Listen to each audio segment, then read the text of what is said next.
박민영 국민의힘 대변인이 시각장애인인 이제 김예지 의원을 유튜브에서 비판한 그 발언 이후 그 파장이 쉽게 식지는 않을 듯합니다.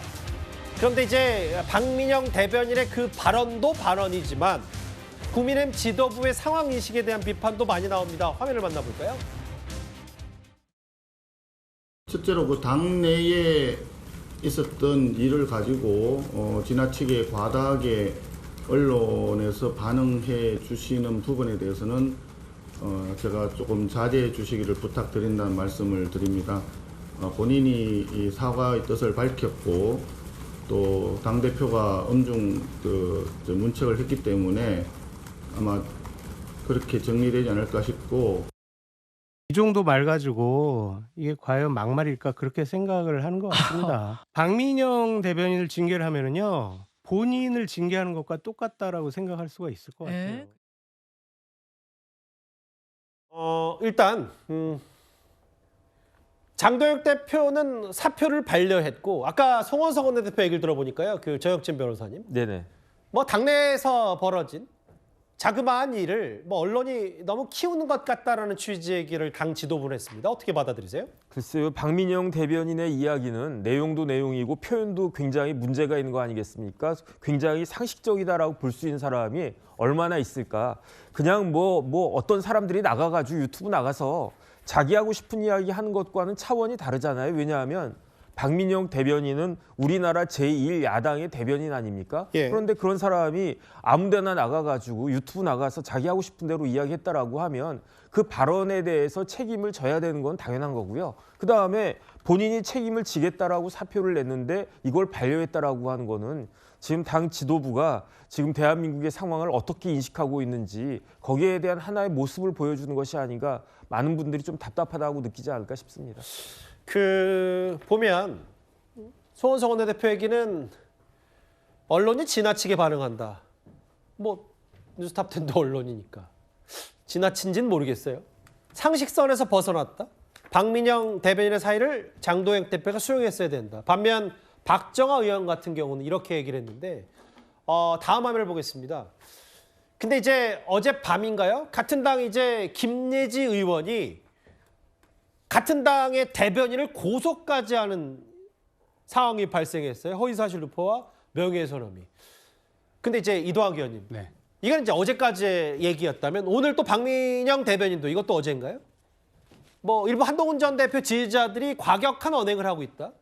본인은 사과할 건 사과하면서도 일부 당원을 고소하겠다. 이렇게 약간의 좀 고소전으로 번졌네요.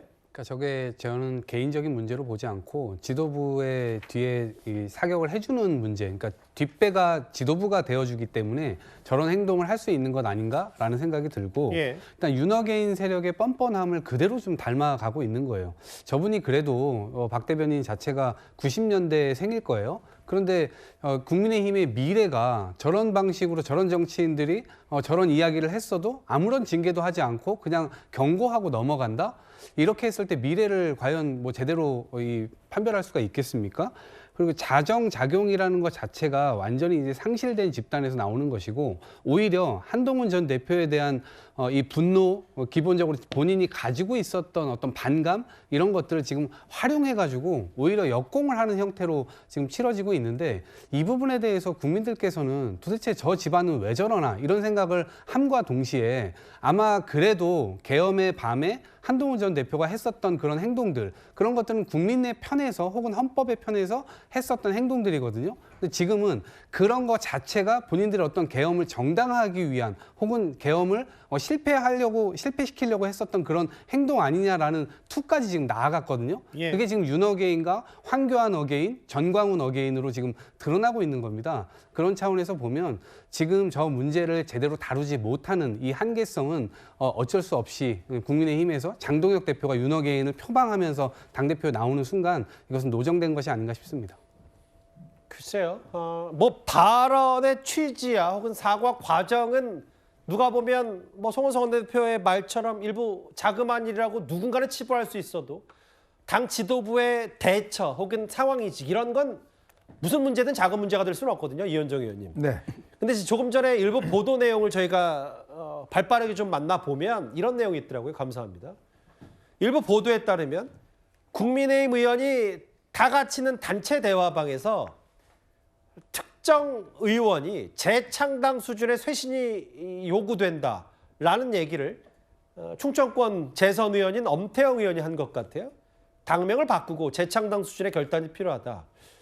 과거와 단절 안 하면 주저앉은 개구리처럼 된다. 이게 뭐 단순히 지금 박 대변인의 저 논란의 발언뿐만 아니라 최근에 어쨌든 항소 포기 논란 이후에 전선을 이제 오늘 법무부도 가고 대검찰청 장외에서 목소리를 내는데 이렇다 유효타가 없다라는 시각도 있고 지금 국민의힘 내부도 뭔가 지금 장도혁 체제에 대한 여러 가지 문제점들은 좀 갖고 있다고 봐야 되는 겁니까?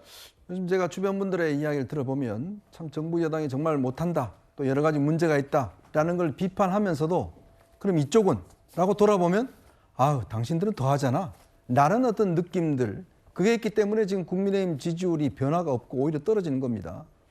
자, 그걸 지금 이 국민의힘 지도부가 알아야 될 텐데 자, 생각해 보십시오. 지난 12월 15일 부동산 정책이 발표되면서 국민적 분노가 높아졌을 때 그때 장동혁 대표가 뭘 했나요? 윤석열 전 대통령이 면회를 가버렸습니다. 참으로 확 끼얹었죠. 자, 그리고 지금 이번에 대장동 사건 항소 포기하면서 국민적 분노가 일어났을 때 뭐라고 그랬습니까? 우리가 황교안이다라고 이야기를 했지 않습니까? 자, 또 이 문제가 불거지는 상황에서 이제는 장애인 비하 이혼한 박민영 대변인을 그냥 경고만 했다고 그래요. 그게 더 나아가서 지금 윤리위원장, 여상원 윤리위원장을 압박을 넣어서 사퇴시켰다고 윤리위원장 본인이 지금 폭로를 하고 있는 거 아니겠습니까? 예. 아니 대법원장에 대해서 그렇게 사퇴했다는 거를 그렇게 비판하면서 지금 당내의 대법관 같은 윤리위원장을 압박을 넣어 사퇴시켰다?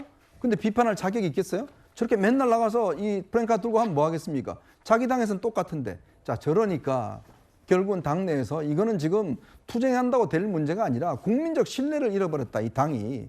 그래서 이게 당이 재창당 수준의 변화를 해야 되고 인식을 바꿔야 된다. 그런데 뭐라고 그럽니까? 송원석 원내대표? 별일 아니다? 언론들이 왜 이러지?